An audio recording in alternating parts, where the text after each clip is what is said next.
I'm Heather Moreland with Lakeside Accounting. I do accounting, bookkeeping, and tax service for individuals and small businesses. And we primarily focus in the small businesses from solo entrepreneurs up to, I don't know, probably 10 or 15 employees, big enough that the owner is ready to say, I need somebody to come in and help me. And sometimes that's a solo entrepreneur. Sometimes that's more employees than that. So how'd you get in this business in the first place, Heather? Okay, so I kind of grew up with this mentality of, just do whatever the next right thing is. And what that left me with is I didn't really have a whole lot of a plan for my life. So I went to Covenant College in Chattanooga, outside of Chattanooga, Tennessee. It's actually up on Lookout Mountain. I thought a business degree would be relevant. So I took business classes. I took an accounting class. I did better in the accounting class than most of my peers. I liked it. I took another one. 10 classes later, I had an accounting degree because I just kind of kept doing what made sense. Along the way, I started working for a wonderful box making company in Chattanooga, Southern Champion Tray. They are nearly 100 years old, family owned, and I loved being there. They taught me so much. I discovered that I really liked the accounting applied, cost accounting, variance reporting, accounts payable, all those things. And so while I was there, I went to University of Tennessee at Chattanooga, got my MBA there, and just loved the leadership training. I did well there. It was a great company culture. I thought I was going to be a lifer. They thought I was going to be a lifer. And then in 2022, I was diagnosed with Lyme's disease, and my doctor said, hey, this is a stress disease. And if you want to be healthy, you need to cut out some stress. And she helped me as I'm working through these things, realize that I loved being there, but it was a very stressful job to be working in corporate, in the corporate world, not working for myself, and I couldn't stay. And so I was just as surprised as my manager was when I went in and put in my notice and said, I have to go find something else to do. So I spent 4 months finishing out my employment there, helping complete some projects as I figured out, what do I do instead? I have this accounting background, but I don't really want to go work for somebody else. Maybe I'll be a financial coach. So I thought, I'll go be a financial coach. I like helping people with budgets. I like helping them get out of debt. Discovered there wasn't really a huge market for that. So I kept figuring things out. I thought, oh, maybe I'll learn bookkeeping because that's kind of what I was doing before. I didn't have a whole lot of confidence at the start. Like, I didn't really know what value I brought. There was a CPA that wanted to pay me $16 an hour to cover all of his bookkeeping and tax. And I thought, there's no way I can pay my bills on that. Maybe I don't have value. And then I started finding there were some people that they were running businesses, but they didn't understand what their numbers were, how they were informing their business. So I realized there's this huge gap. There's the business owner that hopes that they get tax returns done next year because their CPA will kind of put everything together for them. But they don't really understand what the CPA is doing. The CPA might think that the business owner is doing it all, but they're not. And I realized that there are these huge companies, not huge, but bigger than, they're $5 million a year, let's say. And they have never reconciled their bank accounts. And I thought, that's a big hole. They need to understand that. I can fill that hole. I am equipped to go in. I understand how inventory works, payroll, accounts payable, accounts receivable, all those things. I've done that. I can go in and I can connect those people that really aren't communicating very well, and there's things that are being missed. So that's kind of how I ended up here. For the past year, I've been really trying to find my stride in that space of what really does add value for my clients in a way that I can give it to them. So yeah, I think that's awesome. I mean, I think adding value is a big deal. So yeah. I do agree with you. I think there is a gap. I think a lot of business owners just want to get their taxes done. Mm-hmm. And then there's a lot of business owners who actually think that their CPA is going to give them business advice. And so, I mean, that's where, we come in as business coaches, and you come in on the financial side, the same thing. I mean, I think it's a nice team to be able to go into businesses and say, well, hang on, this is what the numbers are telling us. This is the decisions you should be making. Because I love accountants. Most of the accountants that I know really don't want to do business advice. They want to do tax advice, which is what they should do. So, I mean, I think getting the numbers in order and understanding what they are and teaching people, how to do it. I think that's awesome. I do have a question about the stress. So, there's, I mean, are you kind of over the Lyme piece, or is because being in business has its own stress. It may be different than corporate stress, but it's still stress, right? It is. So, thank you for asking. Yes, I completed treatment. My doctor had said, I went through about 5 months of treatment, and she said, I don't see any markers for it. I believe that you have kicked it. But I knew that was really an indicator to me that I needed a whole lifestyle change. And so when I would tell people I'm starting my own business because it's less stressful, nobody believed me. But I had blood work done after I went to part-time at my old job, as I started taking on my own clients, and then I eventually left entirely. I had more blood work done, and it came back just perfect. And even in just 30 days, there was a significant improvement on my cortisol, my other hormones, the things that are indicators of there's something going on that's a problem. And what I tell my husband when he's like, you still seem stressed sometimes. It's a stress that I choose. And if there's a stressor, the joke is, if a client's being really stressful, I just charge them for that, because, it's going to take more time, more effort, whatever. That's how it goes. But also, if there's a process that I really don't like, I have the authority to say, this process is broken. We need to make it better, because things shouldn't be painful things. It's like the idea of I don't have children, but I've heard other parents say, if your child is doing something you don't like, well, then you have the authority to teach them a different way. And that's how it is with a business too. You get to choose. I mean, you can choose.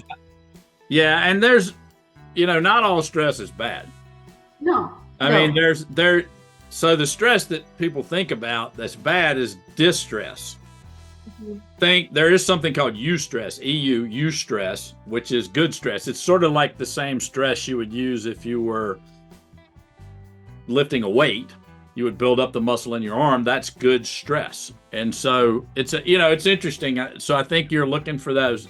So I think some stress is good and helps you stay on your game and actually get better. And so it is. And I'm really nerdy, so I'm a bookkeeper. I can't hide the fact that I'm a nerdy person, but I've always loved board games. We grew up playing a bunch of board games. It was a big part of our education. And I love board games that are resource management types of things. And I explain it like, when I'm working, my brain turns in a certain direction, but board games and other things make me think the other direction. And so sometimes starting my own business is allowing the gears to turn in a way that feels much more natural than trying to sit in a space or in a pattern that just doesn't fit right. I don't know how else to explain that, but it is all, I feel energized when I'm getting to feel accomplished, that I've fulfilled the thing that I promised that I would do. I just love that feeling.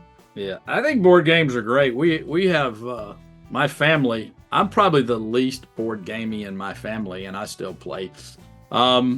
Their board games are big, but games are a reflection. It's mirrors. Life's a mirror. So I think board games bring out who people really are. It's pretty interesting to see games. It just doesn't have to be a board game. It can be any kind of game. You figure out who people are. So I think that's awesome. And there's probably a whole podcast on how board games mirror life or whatever.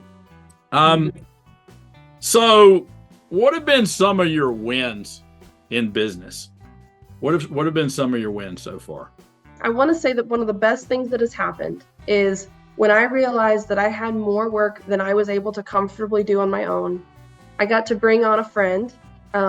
He's now one of my team members.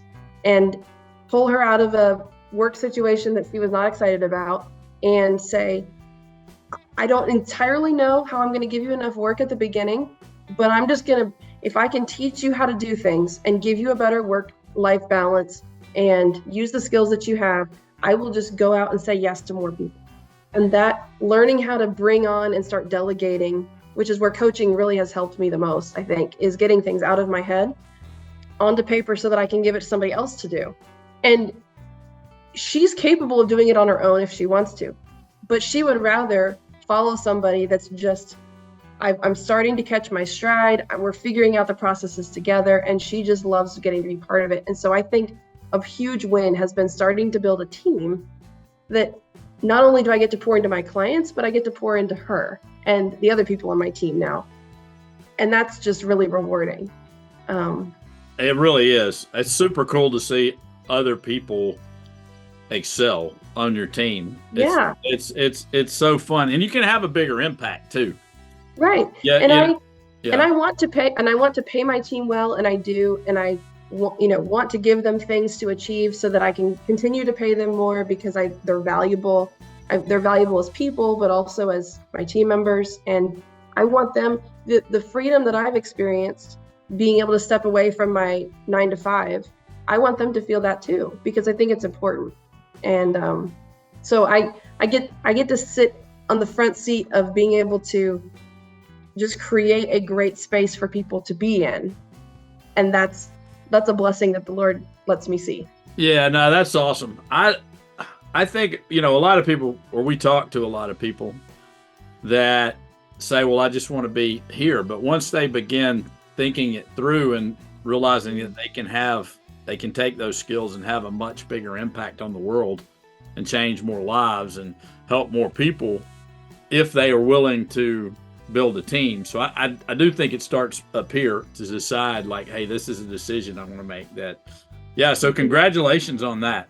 I mean, Thank you. Yeah, I think I know that was nerve-wracking, and because bringing that first employee on is, it is the hardest one.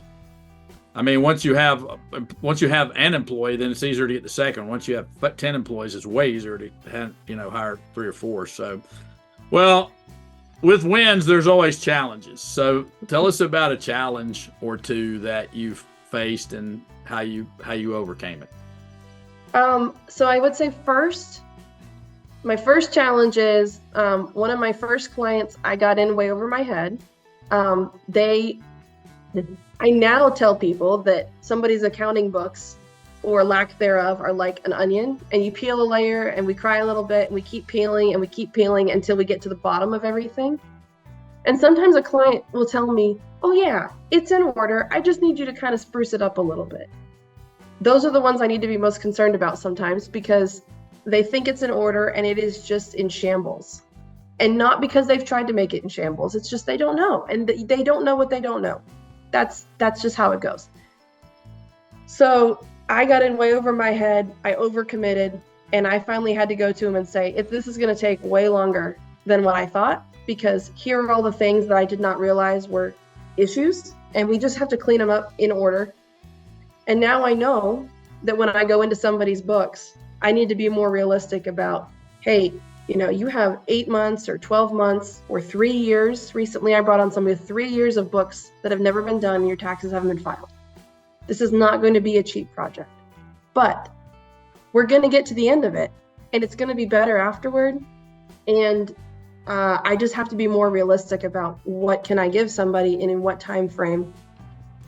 Going to the dentist is a really important thing for our health, but it does not feel good in the meantime. And that's kind of the role I fill with people's finances.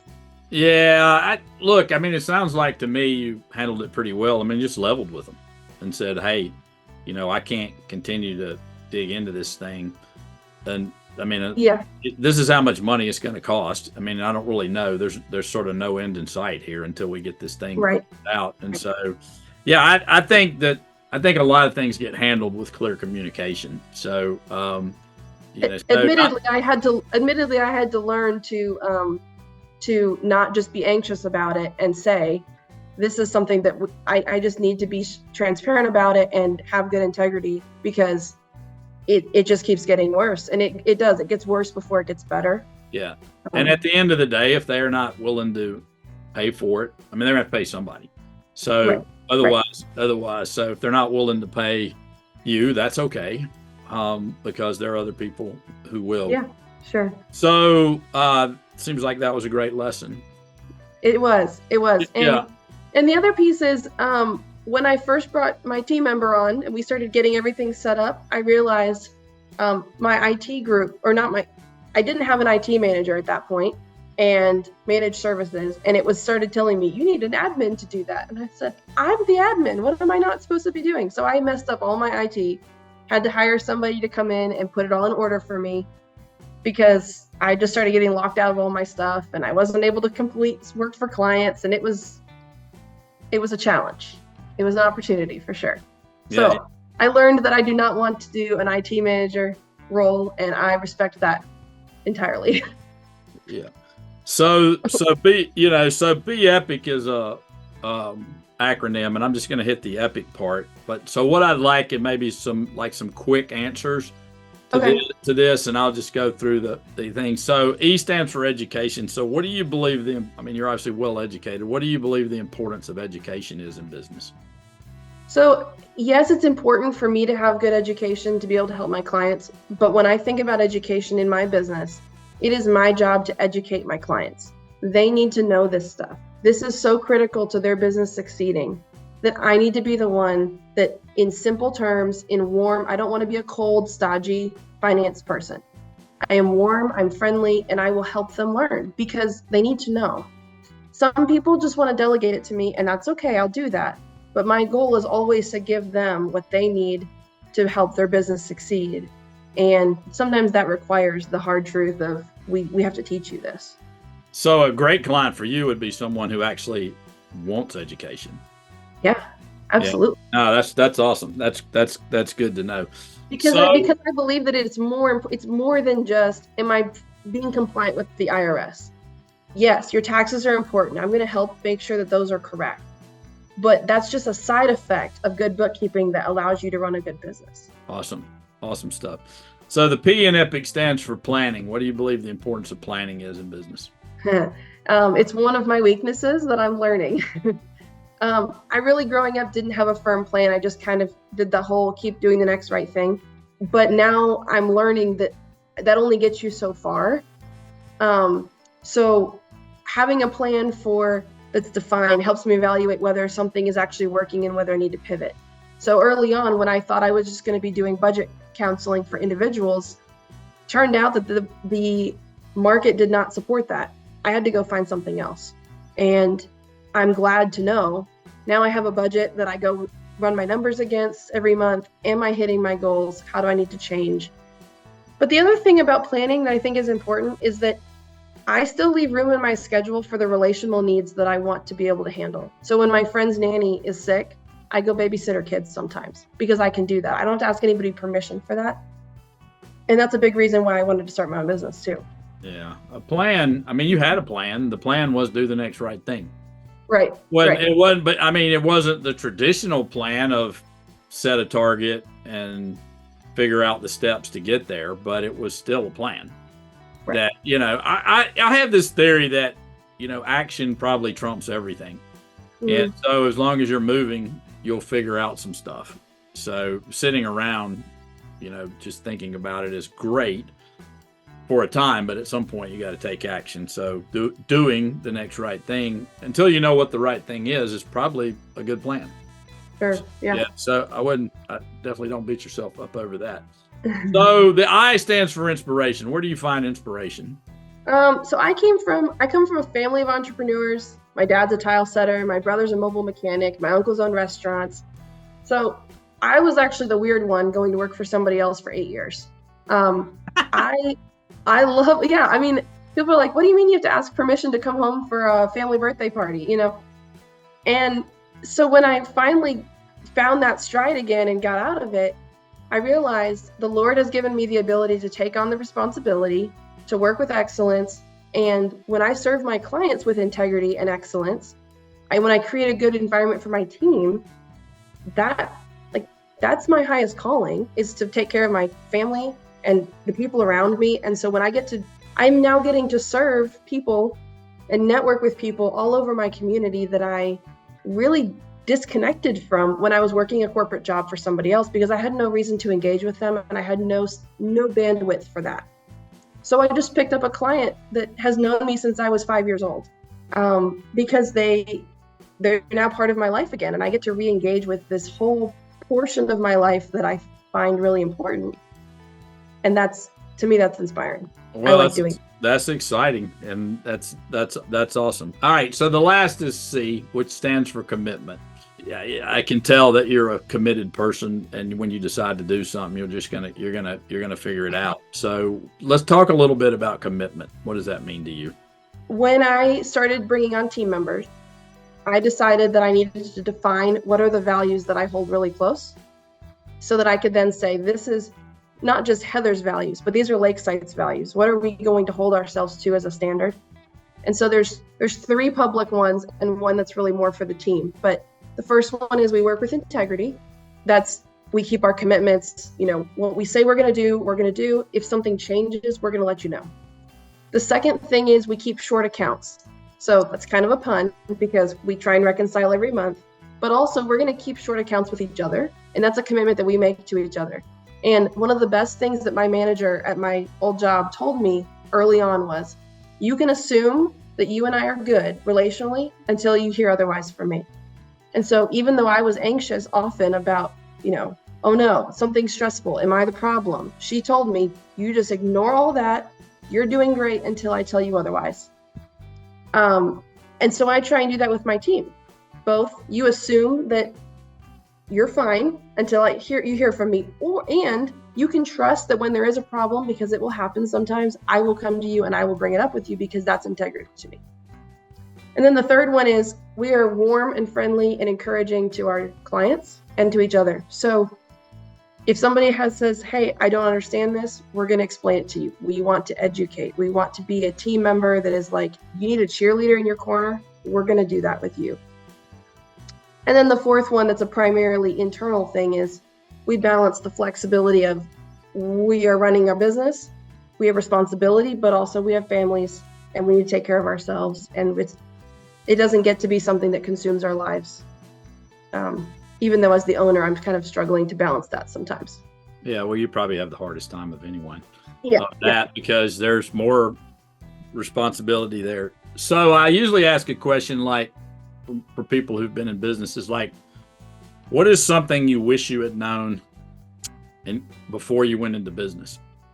Or what do you wish somebody had told you?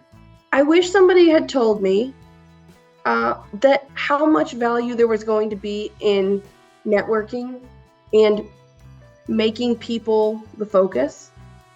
And I knew that in a subconscious kind of way. My parents taught us to be personable. Even from a small age, we talked to adults. We were expected to be very social. In fact, I now believe I'm more introverted than I grew up thinking, because I learned how to be social.